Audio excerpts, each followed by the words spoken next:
யாவரையும் இயேசுவின் நாமத்தில் அன்போடு கூட நாங்கள் வரவேற்கிறோம். இந்த நாளிலும் கர்த்தர் மகிமையான காரியங்களை உங்கள் ஒவ்வொரு வாழ்க்கையிலையும் குறிப்பாக நம்முடைய குடும்பங்களிலே கர்த்தர் செய்ய போகிறார். ஹல்லேலூயா.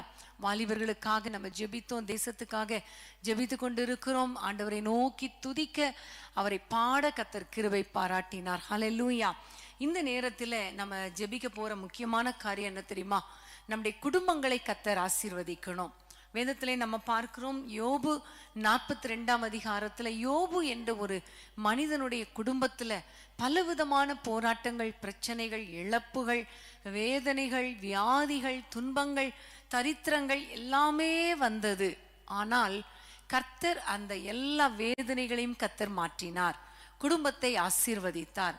அதே போலதான் இன்னைக்கு இந்த கடந்த நாட்களிலே வந்த போராட்டத்தின் நிமித்தம் நிறைய பேரை நம்ம இழந்துட்டோம், நிறைய பலத்தை இழந்துட்டோம், பொருளாதாரத்தை இழந்துட்டோம், நிறைய குடும்பத்துல நல்ல சந்தோஷத்தை இழந்துட்டோம், சமாதானத்தை இழந்துட்டோன்னு ஒருவேளை வேதனையோடு கூட இருக்கலாம். ஆனா நம்முடைய ஆண்டவர் இழந்த எல்லாவற்றையும் திரும்ப கொடுக்கிற தேவன். ஹல்லேலூயா. கர்த்தருக்கு ஸ்தோத்திரம். யோபு 42 அதிகாரம் 10 வசனத்தை நம்ம வாசிக்க கேட்போம். யோபு 42:10. சிறையிருப்பை மாற்றினார், யோபுக்கு முன்னிருந்த எல்லாவற்றை பார்க்கிலும் இரண்டத்தனையாய் கர்த்தர் அவனுக்கு தந்தருளினார். ஆமென். ஹல்லேலூயா. யோபுடைய சிறையிருப்பை கர்த்தர் மாற்றினார். அவனுடைய வாழ்க்கையில அதுவரைக்கும் ஒரு சிறையிருப்பு, ஒரு சிறைக்குள்ள அடைக்கப்பட்டது போன்ற ஒரு சூழ்நிலை. ஆனால் ஆண்டவர் அந்த சிறையிருப்பை மாற்றி இழந்த எல்லாவற்றையும் இரண்டத்தனையாய் அவனுக்கு திரும்ப கொடுத்தார். ஆமென். பிரியமான தேவனுடைய பிள்ளைகளே, உங்க வாழ்க்கையில ஒருவேளை பாவமாகிய சிறைக்குள்ள ஒருவேளை பிள்ளைகள், குடும்பத்தினர் அடைக்கப்பட்டு இருக்கலாம். உங்களுடைய வாழ்க்கை கூட அடுத்தது மூவ் பண்ணவே முடியல, நெக்ஸ்ட் ஸ்டெப் எடுத்து வைக்க முடியல. எப்படி ஒரு ஜெயிலுக்குள்ள மாட்டி இருக்கும் பொழுது வெளியே வர முடியாதோ, அதே போல வெளியில வர முடியலையே, தாண்டி செல்ல முடியலையே, என்னால ஆண்டவரே அடுத்தது நான் எங்க போகணும், என்ன பண்ணணும், ஒண்ணுமே தெரியலையே என்று ஒருவேளை நீங்கள் வேதனையோடு கூட இருந்தால் ஆண்டவர் நம்முடைய சிறையிருப்புகளை மாற்றுகிற தேவனா இருக்கிறார். ஆமென். ஹல்லேலூயா. அது பாவமாகிய சிறையோ, ஒருவேளை சாபமாகிய சிறையோ, அல்லது தடைகளாகிய சிறையோ நமக்கு தெரியாது. ஆனால் நம்முடைய ஆண்டவரை நோக்கி பார்க்கும் பொழுது கர்த்தர் நமக்கு ஒரு விடுதலை கொடுக்கிறவர். ஹல்லேலூயா. எல்லார் கைகளை உயர்த்தி ஆண்டவரை எங்களுடைய சிறையிருப்பு மாறட்டும்னு சொல்லுங்க. ஒவ்வொருவருடைய வாழ்க்கையில என்னென்ன சிறையிருப்பு இருக்குன்னு உங்களுக்கு தெரியும் இல்லையா? வீட்டுக்குள்ள இருக்கிற சிறையிருப்பு, வீட்டுக்குள்ள இருக்கிற பிரச்சனைகள், வீட்டுக்குள்ள இருக்கிற நெருக்கங்கள், வீட்டுக்குள்ளே அடைக்கப்பட்ட கதவுக்குள்ளே இருப்பது போன்ற ஒரு சூழ்நிலை, முன்னேற முடியாத ஒரு சூழ்நிலை, இவை எல்லாம் உங்களுக்கு ஒரு சிறை போல இருக்கலாம், ஒரு சிறையிருப்பு போல இருக்கலாம். இன்னைக்கு ஆண்டவரை நோக்கி பார்ப்போமா? ஹல்லேலூயா. அன்பின் ஆண்டவரே, உம்மை நன்றியோடு நாங்கள் துதிக்கிறோம், உம்மை ஸ்தோத்திரிக்கிறோம் அப்பா. இந்த வேளையிலே கர்த்தாவே, எங்களோடு கூட இணைந்து ஜெபித்து கொண்டிருக்கிற ஒவ்வொரு குடும்பங்களிலும் இருக்கிற சிறையிருப்புகள் மாறட்டும் அப்பா. பாவத்தினால் வந்த சிறையிருப்பு மாறட்டும், சாபம் மாறட்டும் அப்பா. பிள்ளைகளோ, கணவனோ, மனைவியோ, பெற்றோரோ யாராவது ஆண்டவரே இந்த சிறையிருப்புக்குள்ள சிக்கி இருந்தால், ஒரு அடிமைத்தனத்துக்குள்ள சிக்கி இருந்தால் இப்பொழுது அவர்களை விடுவிப்பீராக ராஜா, விடுவிப்பீராக நாங்கள் ஜெபிக்கிறோம் அப்பா. உம்முடைய பிள்ளைகள் சிறையிருப்பினால, சத்ருவின் கிரியைகளினால எதையெல்லாம் இழந்தார்களோ அவை எல்லாவற்றையும் அவர்கள் திரும்ப பெற்றுக்கொள்ளும்படி கர்த்தர் கிருபை பாராட்டுங்க ராஜா. ஆண்டவரே கிருபை பாராட்டுவீராக. இழந்ததை திரும்ப கொடுக்கிற தேவன் அல்லவா? உம்முடைய பிள்ளைகள் இழந்த சமாதானம், சந்தோஷம் எல்லாவற்றையும் கர்த்தர் திரும்ப கொடுங்கப்பா, திரும்ப கொடுங்கப்பா, திரும்ப கொடுங்கப்பா. ஆண்டவரே உமக்கு ஸ்தோத்திரம் அப்பா. ஒருவேளை பலவீனமாய் இருந்தால் ஆண்டவரே அந்த பலவீனத்தை மாற்றி உம்முடைய பிள்ளைகளை பலப்படுத்துவீராக. பாவ சிறைகள் ஆண்டவரே, அற்புதங்கள் நடக்காததுனால வந்த சிறையிருப்பு மாறட்டும் அப்பா, மாறட்டும் அப்பா. குடும்ப வாழ்க்கையில் இருக்கிற சிறையிருப்பு மாறட்டும் ஆண்டவரே. முன்னேற முடியாதபடி இருக்கிற சிறையிருப்பு, தடைகள் இயேசுவின் நாமத்தில் விலகுவதாக. ஒவ்வொரு குடும்பங்களையும் ஆசீர்வதியும் இயேசுவின் நாமத்தில் பிதாவே. ஆமென், ஆமென். ஆதியிலே யெகோவாவே ஆசீர்வதியும்.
சிறை வாழ்வு, அதாவது சிறையிருப்பு மாறும் பொழுது பாருங்களேன், யோபுடைய முன்னிலைமை பார்க்கிலும் பின்னிலைமையை கர்த்தர் ஆசீர்வதித்தார் என்று 12ஆம் வசனத்துல நம்ம பார்க்கிறோம்.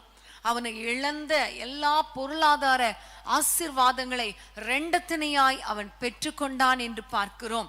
இன்னும் பார்க்கும் பொழுது அவன் இழந்த பிள்ளைகளை திரும்ப பெற்றுக்கொண்டான் என்று பார்க்கிறோம். அதாவது ஒருவேளை குடும்பத்துல பிள்ளைகளால நீங்க கஷ்டப்பட்டு இருக்கலாம், ஆசீர்வாதங்களை சுதந்திரிக்க முடியாமல் இருக்கலாம். பிள்ளைகளின் ஆசீர்வாதங்கள் எல்லாவற்றையும் ஆண்டவர் உங்களுக்கு திரும்ப கொடுப்பார். ஆமேன், ஹல்லேலூயா. நம்ம எல்லாம் ஜெபிக்கலாமா? எல்லாரும் ஆண்டவரை நோக்கி, அப்பா, பொருளாதாரத்திலேயும் ஆண்டவரை என்னென்ன ஆசீர்வாதங்களை இழந்தார்களோ, பிள்ளைகள் வாழ்க்கையில இன்னும் ஒரு ஆசீர்வாதம் இல்லையே என்று யாரெல்லாம் இருக்கிறீங்களோ, நீங்க ஆண்டவரை நோக்கி பாருங்க. எங்களுடைய முன்னிலைமை பார்க்கிலும் இனி வருகிற நாட்கள்ல ஆண்டவரை நம்முடைய ஆசீர்வதிக்கும் கரம் எங்கள் குடும்பங்களிலே நீட்டப்படட்டும் என்று சொல்லி ஆண்டவரை நோக்கி ஜெபிப்போமா? அன்பின் ஆண்டவரே, உம்மை நன்றியோடு துதிக்கிறோம் அப்பா. இழந்ததை திரும்ப பெற்றுக்கொள்வது மாத்திரமல்ல ஆண்டவரே, முன்னிலைமையை விட பின்னிலைமை ஆசீர்வாதமாய் இருந்தது என்று பார்க்கிறோமே. உம்முடைய பிள்ளைகளுடைய குடும்பத்துல இதுவரைக்கும் பட்டது போதும், கஷ்டப்பட்டது போதும், வடித்த கண்ணீர் போதும் கர்த்தாவே, இழந்தது போதும் கர்த்தாவே. ஆண்டவரே, இப்பொழுது கர்த்தாவே உம்முடைய பிள்ளைகள் வாழ்க்கையில பின்னிலைமை முன்னிலைமை விட பின்னிலைமை ஆண்டவரே ஆசீர்வாதமாய் இருப்பதாக, சுகத்தோடு இருப்பார்களாக, பொருளாதாரத்தில் ஆசீர்வதிக்கப்படுவார்களாக. பிள்ளைகள் அப்பா, பிள்ளைகளுடைய ஆசீர்வாதத்தை இவர்கள் காண்பார்களாக. பிள்ளைகளால் வரும் சமாதானம் பெரிதா இருக்கட்டும் ஐயா. இவர்கள் பிள்ளைகள் ஆண்டவரே, இவர்கள் பந்தை சுற்றிலும் ஒலிவ மர கன்றுகளை போல் இருப்பார்களாக. உன் பிள்ளைகளின் சமாதானம் பெரிதா இருக்கும் என்று சொன்னீரே.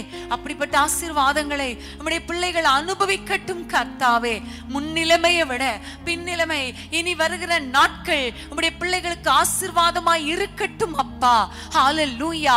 தேவரீர் எங்களை சிறுமைப்படுத்தின நாட்களுக்கும் துன்பத்தை கண்ட வருஷங்களுக்கும் சரியாய் மகிழ்ச்சியான நாட்களை நீ திரும்ப கொடுப்பீராக. ஒவ்வொரு குடும்பங்களுக்கும் கொடுப்பீராக. எல்லா தடைகள் மாறட்டும் ஐயா. அற்புதங்கள் நடக்கட்டும் அப்பா. நம்முடைய பிள்ளைகள் விரும்புகிற ஆசீர்வாதத்தை நம்முடைய பிள்ளைகளுக்கு கொடுத்து நம்முடைய பிள்ளைகளை ஆசீர்வதிப்பீராக. இயேசுவின் நாமத்தில் பிதாவே, ஆமேன், ஆமேன். ஆராய்ந்து முடியாத அதிசயங்கள் செய்பவரே, அற்புதம் செய்திடுங்க, அதிசயம் நடத்திடுங்க. ஆராய்ந்து முடியாத அதிசயங்கள் செய்பவரே, அற்புதம் செய்திடுங்க, அதிசயம் நடத்திடுங்க. இரட்டிப்பான நன்மையை தருவேன் என்று சொன்னீரே, இன்றைக்கு தந்திடுங்க, இப்போவே தந்திடுங்க. இரட்டிப்பான நன்மையை தருவேன் என்று சொன்னீரே, இன்றைக்கு தந்திடுங்க, இப்போவே தந்திடுங்க. உம்மைத்தான் நான் நம்பியிருக்கிறேன், அற்புதங்கள் எனக்கு செய்யுங்கப்பா. உம்மைத்தான் நான் நம்பியிருக்கிறேன், அற்புதங்கள் எனக்கு செய்யுங்கப்பா. உம்மையே நான் நம்பி இருக்கிறேன் அப்பா, அற்புதங்கள் செய்யுங்கப்பான்னு பாடணும் இல்லையா? ஆண்டவர் கண்டிப்பா ரெட்டிப்பான நன்மைகளை கொடுப்பார். இழந்ததை திரும்ப கொடுப்பார். முன்னிலைமையை விட பின்னிலைமை ஆசீர்வாதமாய் வைப்பார். ஹல்லேலூயா. அது மாத்திரமல்ல, யோபுடைய வாழ்க்கையில் ஆண்டவர் செய்த காரியங்களை 16ஆம் வசனமும் 17ஆம் வசனத்தையும் நம்ம வாசிக்க கேட்போமா? இதற்கு பின்பு யோபு 140 வருஷம் உயிரோடு இருந்து 4 தலைமுறையாக தன் பிள்ளைகளையும் தன் பிள்ளைகளுடைய பிள்ளைகளையும் கண்டான். யோபு நெடுநாள் இருந்து பூரண வயதுள்ளவனாய் மரித்தான். ஆமென், ஹல்லேலூயா. இந்த கடைசியா இந்த ஜெபக்குறிப்பை நம்ம வாசித்து ஜெபக்குறிப்புக்காக நம்ம ஜெபிக்க போகிறோம். இப்ப நம்ம எல்லாம் ஆண்டவரை பார்த்து கேட்கிற காரியம், ஆண்டவரே, யோபுக்கு கர்த்தாவே நல்ல தீர்க்காயுசு நாட்களை கொடுத்தீரே, சுகத்தையும் ஆரோக்கியத்தையும் கொடுத்தீரே, எங்களுக்கும் தாங்கப்பான்னு கேட்க போறோம். அதே போல யோபு 4 தலைமுறையாய் தன் பிள்ளைகளை கண்டான் என்று சொல்லப்பட்டிருக்கிறது. நம்ம ஆண்டவரிடத்துல கேட்க போறோம், ஆண்டவரே, நாங்களும் எங்கள் பிள்ளைகளின் பிள்ளைகளை நாங்கள் காணணும் அப்பா என்று நம்ம ஜெபிக்க போகிறோம். ஹல்லேலூயா. திருமண தடைகளை கர்த்தர் மாற்றுவார், கற்ப தடைகளை மாற்றுவார். நம்முடைய சந்ததிகளையும் காணும்படி கர்த்தர் கிருபை பாராட்டுவார். ஆமேன். எல்லாம் ஜெபிக்கலாம். ஆண்டவரே, யோபுடைய குடும்பத்தை இவ்வளோ அழகாய் நீர் ஆசீர்வதித்தது போல எங்கள் குடும்பங்களையும் ஆசீர்வதிப்பீராக ராஜா. ஆண்டவரே, ஆண்டவரே, சந்ததி சந்ததியாய் காணக்கூடிய கிருபையை பாக்கியத்தை கர்த்தர் கொடுப்பீராக ராஜா. ஆண்டவரே, உமக்கு ஸ்தோத்திரம். பிள்ளைகள் பெருகுவதை நாங்கள் பார்க்கணுமே, பிள்ளைகளுடைய திருமண தடைகள் மாறணுமே, பிள்ளைகளுக்கு கற்ப தடைகள் மாறணுமே, குழந்தை பாக்கியம் பிறக்கணுமே. ஆண்டவரே, சந்தோஷமாக குடும்பமாக இணைந்து வாழணுமே. அப்படிப்பட்ட ஆசீர்வாதங்கள், பிள்ளைகளின் பிள்ளைகளை காண்கிற ஆசீர்வாதங்களை கர்த்தர் ஒவ்வொருவருக்கும் கொடுப்பீராக, ஒவ்வொரு பிள்ளைகளுக்கும் கொடுப்பீராக. ஆண்டவர், என்னோடு இணைந்து ஜெபித்து கொண்டிருக்கிற ஒவ்வொரு பெற்றோருக்கும் கிருபை பாராட்டும், பிள்ளைகளுக்கும் கிருபை பாராட்டும். அப்படியே கர்த்தாவே, யோபுக்கு ஆண்டவரே முன்னிலைமையில பயங்கரமான வியாதி அப்பா. ஆனால் கர்த்தாவே, நீர் அவனுடைய சிறையிருப்பை மாற்றும் பொழுது ஆண்டவரே நெடுநாள் பூரண வயதுள்ளவனாய் இருந்தான் என்று வேதத்திலே பார்க்கிறபடி சுகத்தையும் ஆரோக்கியத்தையும் தீர்க்காயுசு நாட்களையும் பலனையும் ஒவ்வொருவருக்கும் கட்டளையிடுவீராக ராஜா. யார் யார் இப்பொழுது பலவீனத்தோடு வியாதியோடு, தங்களுக்கு அருமையானவர்கள் வியாதியோடு கூட ஹாஸ்பிட்டல் அட்மிட் பண்ணப்பட்டு ஜெபித்து கொண்டிருக்கிறாங்களோ அவர்களுக்கு சுகத்தை தாங்கப்பா. வியாதிகள் மாறட்டும் அப்பா, பலவீனங்கள் மாறட்டும் அப்பா. கர்த்தர் அற்புதங்களை செய்வீராக ராஜா. தீர்க்காயுசு நாட்களை கொடுப்பீராக. எல்லா பலவீனங்கள் மாறட்டும் அப்பா. நெடுநாள் ஆண்டவரே, நெடுநாள் ஆண்டவரே சுகத்தோடு இருந்து பூரண வயதுள்ளவளாய் இருந்து சந்ததிகளை சந்ததியின் சந்ததிகளை கண்டு உம்மை துதித்து ஸ்தோத்தரிக்க கிருபை தாங்கப்பா. உம்முடைய பிள்ளைகள் எல்லாரையும் ஆசீர்வதிங்க, குடும்பங்கள் ஆசீர்வதிக்கப்படுவதாக. என்னோடு இணைந்து ஜெபித்து கொண்டிருக்கிற ஒவ்வொரு குடும்பங்களையும் கர்த்தர் ஆசீர்வதிக்கிறதற்காக உமக்கு ஸ்தோத்திரம், ஸ்தோத்திரம், ஸ்தோத்திரம், ஸ்தோத்திரம். சுகத்தையும் ஆரோக்கியத்தையும் கொடுக்கிறதற்காக ஸ்தோத்திரம், ஸ்தோத்திரம், ஸ்தோத்திரம் அப்பா. இயேசுவின் நாமத்தில் பிதாவே, ஆமென், ஆமென். தலைமுறை தலைமுறை தாங்கும் வினோத உலகமும் தோன்றி ஒழியாத, தலைமுறை தலைமுறை தாங்கும் வினோத உலகமும் தோன்றி ஒழியாத, ஆத்துமமே முழு உள்ளமே உன்னாண்டவரை தொழுதேத்து, நாள் வரை அன்புமை தாரந்த உன்னாண்டவரை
அன்பான தேவனுடைய பிள்ளைகளே, இச்செய்தி உங்களுக்கு மிகுந்த ஆசீர்வாதமாக இருந்ததென்று நாங்கள் நம்புகிறோம்.